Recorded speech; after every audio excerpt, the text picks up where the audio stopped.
Yes, Sir David. Sa ngayon po ay kasalukuyan po yung preparasyon po namin ng mga cases against them. Nag-iipon lamang kami noong mga supporting documents. Yun po yung mga affidavit ng mga witnesses including the COMELEC and the Chief of Police. Meron na naman po siya, inaayos lang po ng aking abogado. And ina-expect namin by early next week ay maipapile namin yung kaso. At ang mga kasong to ay give me some idea, Mayor, kung ano mga kaso?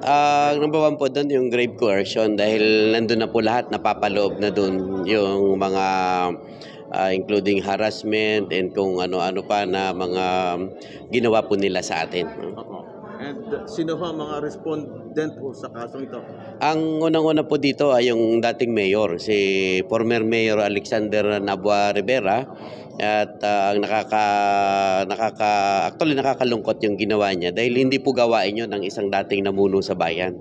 Na nagpakilala pa siya, ex-mayor to. Pero yung ginawa niya hindi gawain. Yung kinilos niya hindi dapat ay ginawa ng isang dating nanungkulan sa bayan, no? Namuno ka bilang punong bayan and then ganun ang yung aksyon na nagtawag pa siya ng mga vlogger and then punersa niyang buksan yung sasakyan ko, wala siyang karapatan nun.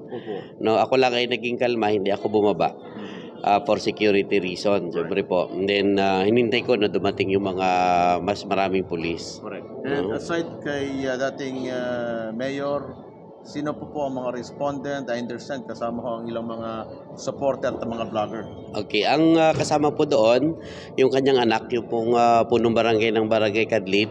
Tapos yung isa po niyang anak na bunso na dumating doon na may sinipapan na motor. Tapos po yung punong barangay ng Barangay Mabutag. May mga vlogger po doon na ang mga caption ay huli. So para po bang ang ginawa ay ako ay parang itinrato na isang kriminal. No, at yun naman po yung malinaw doon sa mga footage. Yung mga CCTV footage namin and then yung mga video clips na nakuha po namin. At lahat po yun ay naka-attach po doon sa pang-file namin. Nangyari po ito, Mayor, gabi bago yung mismong election day. Inaabot kayo ng madaling araw sa mismong election day. Ano ho ang naging epekto nito sa mga kababayan nyo sa inyong lugar sa bayan ng Buena Vista? Tama po kayo, ito po yung nangyari, nag-start po mga 9:30 ng gabi and then hindi kami natapos yun, I think around 11:30. Mga 11:30 na ng gabi. Meron din pong disadvantage and disadvantages yun. Ang disadvantage po ay siyempre, punong bayan, tapos siniyahiya ka na parang ganon. Pero ang naging advantage naman po, nakita ng taong bayan kung anong klase talaga po sila.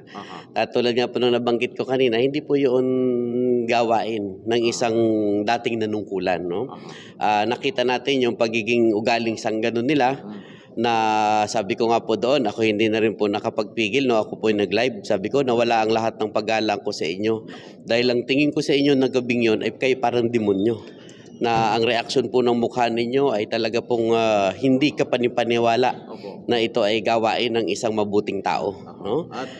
Nagpakita po sila ng kanilang talagang kagaspangan. So ang nangyari po, ultimong yung mga supporters nila na nung makita, sabi niya, ganyan pala yan, ang sasama pala ng ugali niyan.